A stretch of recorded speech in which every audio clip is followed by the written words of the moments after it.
সবাইকে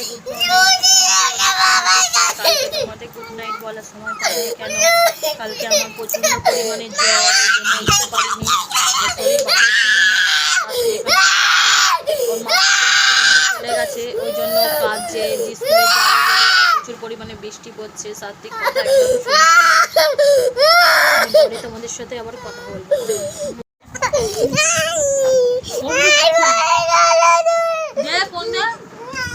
দেখো তোমাদের ছোট সাত্বিক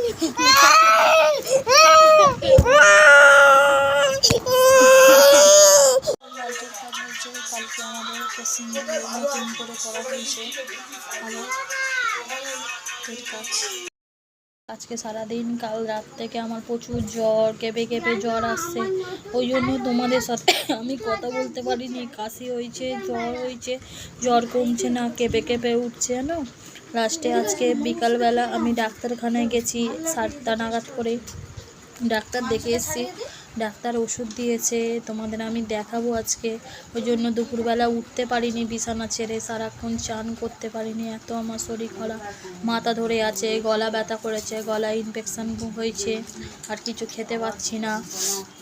ওই জন্য তোমাদের সাথে বেশি কথা আর বলবো কি, আমার কথা বলতেই পারিনি কেন, আমি সারা দিন শুয়েছিলাম সারাদিন, আর আমার বোনও মাথায় জলপট্টি দিয়ে দিয়েছিল, আমার গা আগুনের মতো গরম ছিল, দাদাভাই বাসে বসেছিল, হাত পা টিপে দিচ্ছিল, এত শরীর খারাপ ছিল, ওই জন্য তোমাদের সাথে ভিডিও করতে পারিনি। তো পারলে প্লিজ আমাকে ক্ষমা করে দিও, আর আমার ভিডিওগুলো লাইক কমেন্ট করতে প্লিজ ভুলো না।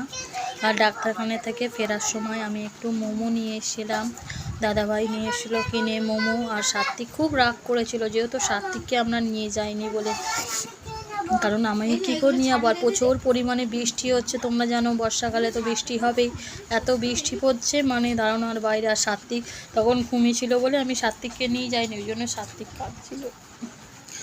আমার ভিডিওটা লাইক কমেন্ট করতে প্লিজ ভুলবে না, রাত্রিরে আমি তোমাদের সাথে আবার কথা বলবো।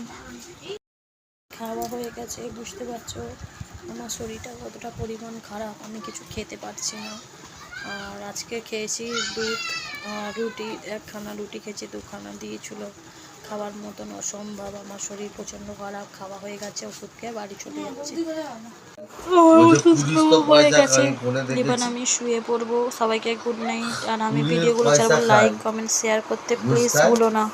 সবাইকে গুড নাইট।